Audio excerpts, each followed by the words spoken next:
Total confuse कर देने वाले सवाल, ऐसा लगेगा कि सवाल ही गलत है। तो इस तरीके के सवाल अब आने वाले एग्जामों में आपको अक्सर देखने के लिए मिला करेंगे। तो आइए कुछ इसी तरीके के प्रश्नों को बनाना सीखते हैं। देखिए प्रश्न है, एक शिकारी से पूछा गया कि उसने कितने पक्षी पकड़े हैं और उसने के बैग में है। तो ये प्रश्न हो गया। अब उसने उत्तर दिया कि सभी तोते थे लेकिन 8। ये उसने पहला स्टेटमेंट दिया। इसके बाद दूसरा स्टेटमेंट वो कह रहा है कि सभी बत्तख लेकिन 8।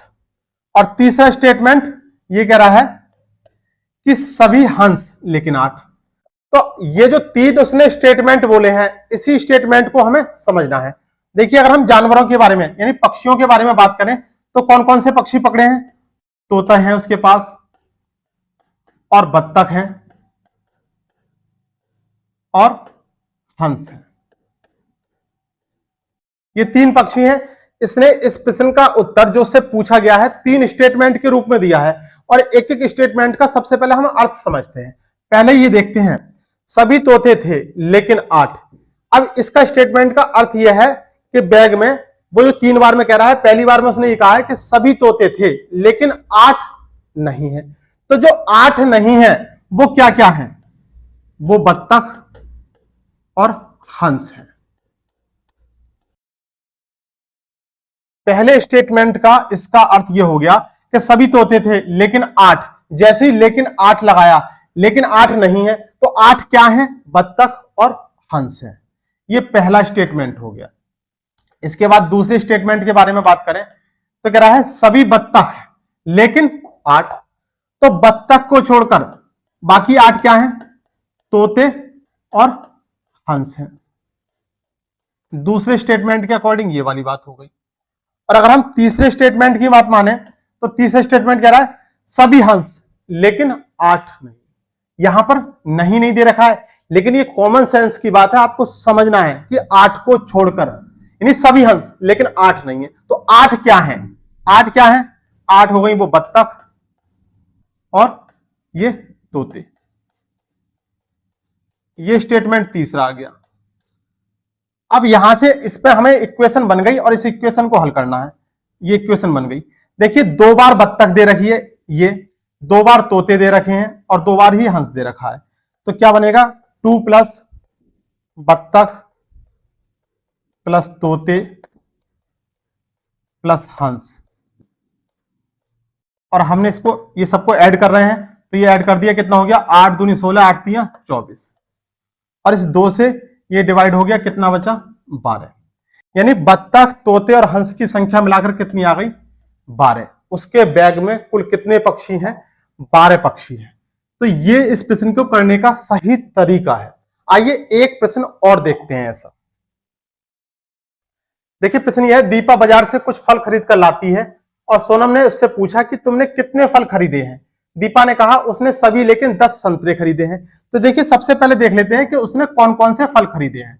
देखिए उसने संतरे खरीदे, उसने आम खरीदे और उसने अमरूद खरीदे। यानी 3 फल खरीदे हैं। कौन कौन से?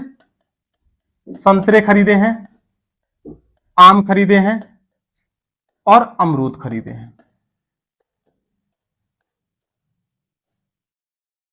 अब पहला स्टेटमेंट है उसका, उसने सभी लेकिन 10 संतरे खरीदे। उसने सभी लेकिन 10 नहीं, 10 संतरों को छोड़कर बाकी सब खरीदा। तो 10 क्या खरीदे होंगे उसने? 10 आम और अमरूद खरीदे होंगे। यानी इस प्रश्न का जो उत्तर दिया जा रहा है वो ब्रेक कर करके दिया जा रहा है, सीधे एक बार में बात ना कह के घुमाकर बात कही जा रही है। तो उसी लॉजिक को हमें समझना है। देखिए दूसरा स्टेटमेंट है, सभी लेकिन 10 आम खरीदे। सभी खरीदे, 3 ही फल खरीदे हैं तो सभी में, लेकिन 10 आम को छोड़कर। तो 10 आम आपने छोड़ दिए तो क्या आ गया? संतरे आ गए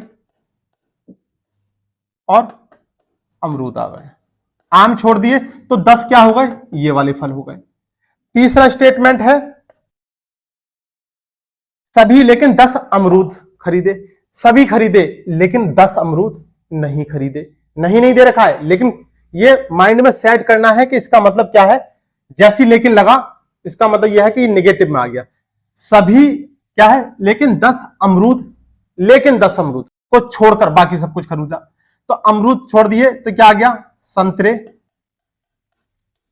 और आम आ गए, ये हो गए 10। अब इक्वेशन को हमने जोड़ दिया, कितना हो जाएगा? देखिए आम 2 बार दे रखा है, अमरूद 2 बार दे रखा है और संतरे भी 2 बार दे रखे हैं, तो 2, सब कुछ 2 बार है, तो आम प्लस अमरूद और प्लस संतरे जोड़कर कितना आ गया? ये 10, 20, 30। इस 2 से इसको डिवाइड कर दिया, कितना आ गया? 15। यानी उसके बैग में, उसके पास कुल कितने फल हैं? उत्तर आ जाएगा 15। इस प्रश्न के लिए आंसर कितना हो जाएगा? 15। अब यदि प्रश्न आपको एग्जाम में देखने के लिए मिले तो आपको करना क्या है? आपको सबसे पहले देखना है कितने फल हैं, कितने स्टेटमेंट है। अगर 3 स्टेटमेंट है तो ये जो संख्या दे रखी है, ये एक बार 10, दूसरी बार 10 और ये तीसरी बार 10, इन तीनों को लिखा, पहली बार 10, दूसरी बार 10 और तीसरी बार 10। और इसके बाद ये जो जोड़ेंगे, जोड़ने पर जो वैल्यू आएगी इसको आपको आधा कर देना है और आपको ये उत्तर मिल जाएगा। इस तरीके के किसी भी प्रश्न में आप ऐसा कर सकते हैं, जहां पर 3 स्टेटमेंट दे रखे हों और कोई भी संख्या दे रखी हो, वहां पर आप ऐसा कोई भी प्रश्न बहुत आसानी से बना सकते हैं। यदि वीडियो पसंद आई हो तो लाइक करना, शेयर करना और ऐसी ही और वीडियो देखने के लिए चैनल को सब्सक्राइब करना ना भूलें।